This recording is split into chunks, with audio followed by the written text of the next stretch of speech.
Hello and welcome to HITC Sport. Right, let's take a look at the most painful goal your club has ever conceded in a local derby. The one that was like a punch in the gut for the supporters. Let's take a look going back to the early 90s because we don't have all day. Arsenal, Yunus Kabul 2010. Look, we know how easy it is to rile up an Arsenal fan. Toss them a defensive mistake, a team's collapse, an underperforming manager, and you will be presented with thousands of zombie-like creatures crawling out of the woodwork, purely just to spit into a microphone, doing their level best to take a collective dump all over the English language. Christ above, Shakespeare's probably turning in his grave. So you can imagine how the fans felt after the North London derby in November 2010. They had not lost to Spurs at home since 1993. Given a 2-goal head start against a backline of Alan Hutton and Yunus Kabul, you would have assumed there was no danger of that happening. For Christ's sake, even Marouane Chamakh was scoring. That's when you know the gods are in your favour. But no, goals from Gareth Bale and Raphael van der Vaart levelled it up before Kabul, the defensive egg sandwich, smashed home an 85th minute winner. Arsenal fans were probably ready to substitute their nightly mouthwash with half a glass of whiskey. Actually, considering they're forced to witness their former captain celebrate a Spurs win live on their pitch, how about a glass full of gasoline? Aston Villa, Peter Enkelman on goal 2002. Luckily for Aston Villa, they don't lose to Birmingham City too often, but when they do, oh boy. This was September 2002. Both sides were in the top flight and Aston Villa made the 10-minute trip to St Andrews to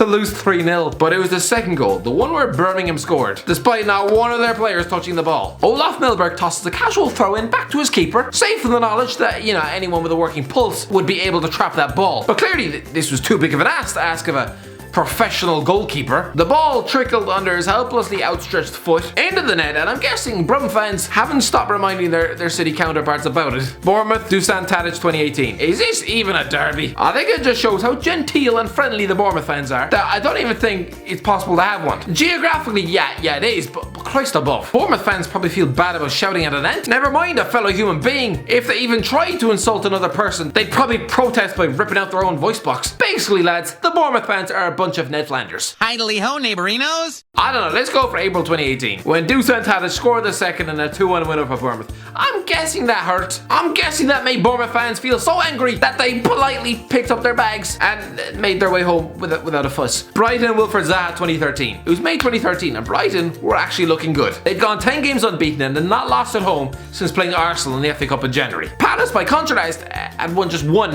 of their last 8 away games and had only scored 1 goal in their last 5 away games. This championship playoff semi-final should have been easy pickings for Brighton. Except no, Wilfred Zaha scores twice to book Palace a place in the final. And what makes it even more painful is that earlier that season, Gus Poyet had actually called Will Buckley a better player than the Ivorian.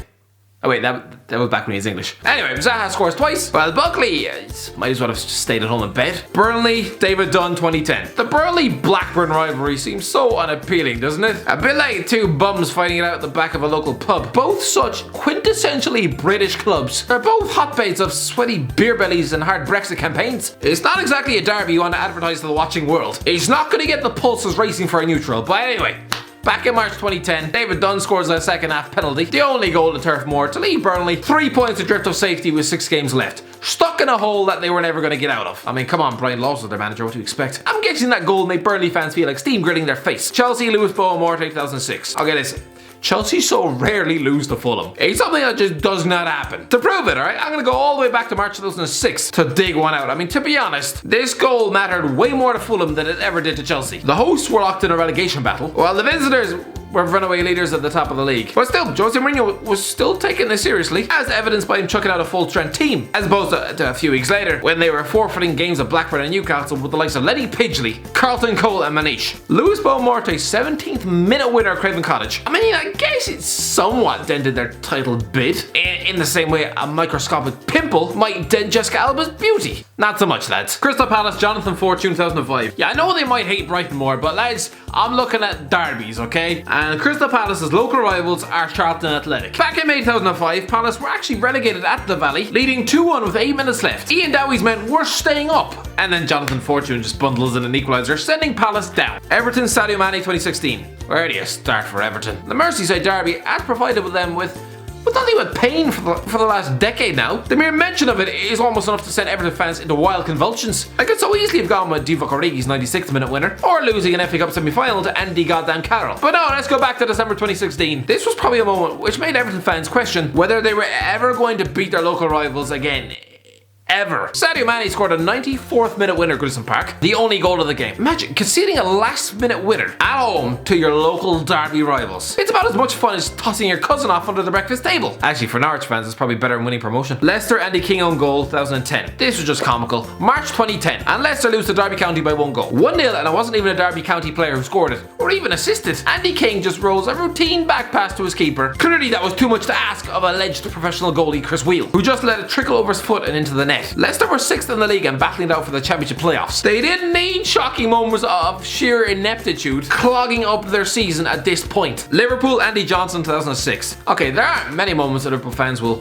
wince at when it comes to Merseyside derbies, but this was September 2006 and Liverpool were crushed 3-0 at Goodison Park. It was probably a game which enraged the Liverpool defence, making the likes of Jamie Carragher spit at about 7 different kids on his way home from work. The most painful goal, oh, undoubtedly the last one. A bit like Jordan Pickford in the game last season, Pepe Reina made an absolute meal of this injury time goal. At first, he saves a long range shot from Lee Carsley, pamming it up into the air, but it doesn't go over the bar. No, it drops back down onto his own goal line. He backpedals, catches it, but with his own momentum dragging him across the line, all he can do is just chuck it back out onto the head of a lurking Andy Johnson. If you haven't seen it, look up that goal on YouTube, lad. It's absolutely comical. Man City, Paul Scholes 2010. Oh, where to start with this one? Man City have been torched, flayed and embarrassed in the Mancunian derby so many times. I could go with Chris Smalling dampening the title party last year, or Robin Van Persie's last minute free kick at the Etihad. How about Michael Owen pouncing at the death at Old Trafford? Oh, none of these, alright? Let's go back to April 2010. City were in the hunt for the Champions League,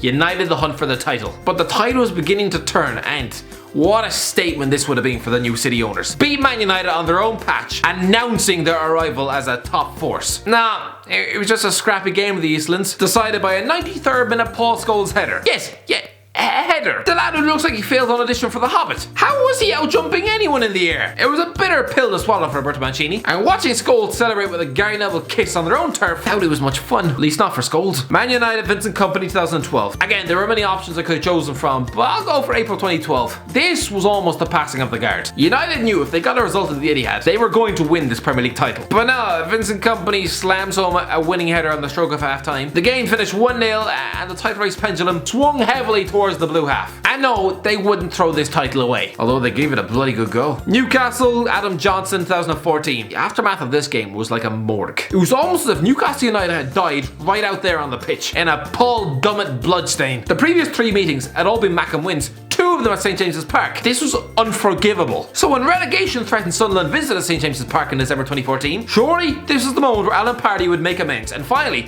get a win over the Black Cats. No, despite dominating the game, they still found a way to lose. Adam Johnson scoring the only goal of the game in the 90th minute. But then again, when it came to that man, the Geordies would surely have the last laugh. Norwich, John Stead 2009. John Stead nets a last minute strike and a 3-2 win for Ipswich back in April 2009 to leave deadly rivals Norwich clinging to their championship status, stuck very firmly in the relegation zone. Not a great day out for the lads. Sheffield United Marcus TUDGAY 2009. Let's go back to February 2009, when Marcus TUDGAY's stunning 25-yard effort gave Sheffield Wednesday a 2-1 win at Bramall Lane, losing at home to Sheffield Wednesday. For Blades fans, that's almost enough to make their brains shoot out their nostrils. Southampton Yakubu 2004. Let's go back to March 2004 for this one. Yakubu nets a second half strike to give Portsmouth a 1-0 win over the Saints. I'm guessing Southampton fans didn't enjoy that one too much. Tottenham, Robert Perez 2004. There were so many moments I could have chosen for the North London derby. But why not April 2004? This was historic. This was the game where Arsenal officially won the Premier League title at White Hart Lane. It was the ultimate punchline for those fan supporters. Something they'd be able to wave in the faces of their rivals forever. And Spurs, you can chase as many Arsenal fans into the Greg's toilets all you want. It's never going to change that fact. If we're talking painful goals, how about Robert Perez putting Arsenal 2-0 up? This was surely the moment the home fans knew their nightmares were coming true. A bit similar to how my dad says he felt once my mother showed him the positive pregnancy test. No matter how many times you make her piss on that thing, nothing was going to stop this channel being born. Sol Campbell actually celebrating a title win in front of the lads he'd walked out on 3 years earlier. Oh, it was almost too much to bear. Watford, Steve Howard 2002. This was an ugly affair. Watford and Luton rarely meet, but when they do, it's nasty. In September 2002, Steve Howard scored the winner in a Worthington Cup first round giant killing of Vicarage Road. Fighting erupted before the game, with fans actually punching each other on the pitch, leading the game to be delayed by 15 minutes and a 1 minute silence to commemorate 9/11 actually having to be cancelled. Shocking. West Ham, Danny Dicchio 2004. Speaking of London derbies that incur regular violence, for Christ's sake, there was even a movie made depicting both sets of these fans, starring an actual hobbit for some weird reason. Elijah Wood, I am never gonna buy you as a football hooligan. Pick up that ring and get the back to Middle Earth. This was November 2004. Danny Dicchio scored the only goal at the Den, while Marlon Harewood saw himself sent off. Pretty painful, I would imagine. Wolves, DIOMANSY, KAMARA, 2007. I could have gone with a 5-1 utter humiliation stick, which saw Mick McCarthy lose his job, but no. In May 2007, Wolves versus West Brom in a championship playoff semi-final first leg. It was a topsy-turvy game, but when DIOMANSY KAMARA nets the winner, securing a 3-2 first leg win for Wolves, securing a 3-2 first leg win at Molineux, Wolves fans must have known their Premier League dream was pretty much dead. Anyway, that's the end of the video, lads. Let me know, what was the most painful goal your team has ever conceded in a local derby? Let me know in the comment section below. If you've enjoyed the video, don't forget to like, share and subscribe. And as always, we'll talk to you in a while.